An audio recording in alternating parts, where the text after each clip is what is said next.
1832, Louis-Philippe est roi des Français. 2 ans avant, il a réussi à sortir vainqueur d'une insurrection populaire qu'on a retenue sous le nom des Trois Glorieuses. Le peuple voulait une république, mais bon, c'était un peu trop, donc à la place, on lui donne un roi, oui, mais moderne. C'est le début de ce qu'on appelle la monarchie de Juillet. En se présentant comme libéral et favorable aux idées nouvelles, une sorte de prince de la Révolution française, Louis-Philippe a réussi à rallier une partie de l'élite et à devenir non pas roi de France, mais roi des Français. Disons que ça faisait plus progressiste, plus sympa quoi. Les républicains l'ont quand même mauvaise et ont clairement l'impression de s'être fait avoir. Tout n'est donc pas réglé. Les débuts de Louis-Philippe sont difficiles et marqués par une tension évidente avec les libéraux, en gros les opposants à la monarchie. Le régime essaye tant bien que mal de les contenir et de les faire taire, sans trop de succès.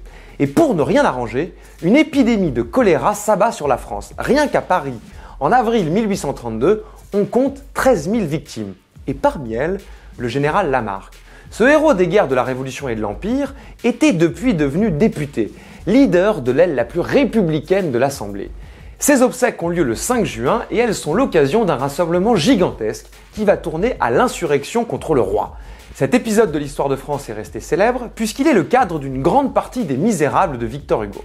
Mais aussi grâce à Alexandre Dumas. On l'oublie un peu, mais Dumas a été un fervent partisan de la liberté. Il avait participé très activement à la chute de Charles X en 1830 et naturellement, il veut jouer un rôle en 1832.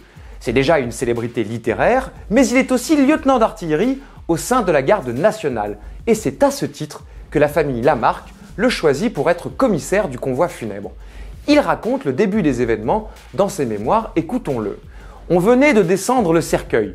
Tous les éléments divers qui devaient former le cortège, gardes nationaux, ouvriers, artilleurs, étudiants, anciens soldats, réfugiés de tous les pays, citoyens de toutes les villes, roulaient pêle-mêle le long de la rue et du faubourg Saint-Honoré, laissant, comme dans un double lac, s'écouler leur flot sur la place de la Madeleine et sur la place Louis XV. Au roulement des tambours, tout ce pêle-mêle se débrouilla, chacun réuni à ses chefs, à son drapeau, à sa bannière. Beaucoup n'avaient, pour toute bannière ou tout drapeau, qu'une branche de laurier et le chêne. La manifestation dégénère le 5 juin vers 17 h aux alentours du pont d'Austerlitz. Des coups de feu sont échangés et une partie de la garde nationale rejoint les insurgés. Même si la suite des événements démontrera qu'en réalité, l'armée va rester fidèle au roi. De son côté, le pouvoir hésite. Faut-il employer la manière forte ? Plus de 200 barricades se dressent en quelques heures. Le quartier de la Bastille, avec ses rues tortueuses et sinueuses, est aux mains des révoltés. Louis-Philippe, qui était à Saint-Cloud, rentre à Paris aux Tuileries. Il passe les troupes en revue et impressionne par son calme et sa détermination. Dans les rangs républicains, rien n'est laissé au hasard. Certaines de leurs conversations pourraient d'ailleurs avoir lieu aujourd'hui. Par exemple, on se dispute à propos de la couleur du drapeau qu'il faut arborer. Est-ce que c'est le drapeau rouge qui incarne la lutte ou est-ce que c'est le tricolore qui incarne la France? Il y aura finalement les deux. Après une nuit de violence le 6 juin, Louis-Philippe décide d'envoyer l'armée et de réprimer très durement l'insurrection. Le bilan total est entre 600 et 800 tués et blessés dans Paris. Alors la question se pose, le jeu en valait-il la chandelle? Alors qu'il était censé incarner une monarchie humaine, pragmatique et en phase avec son époque, Louis-Philippe se comportera bien souvent comme un souverain autoritaire, bien moins proche du peuple et de ses intérêts qu'il ne voulait le faire croire au début de son règne. Et d'ailleurs, son règne se terminera en 1848 par une nouvelle insurrection.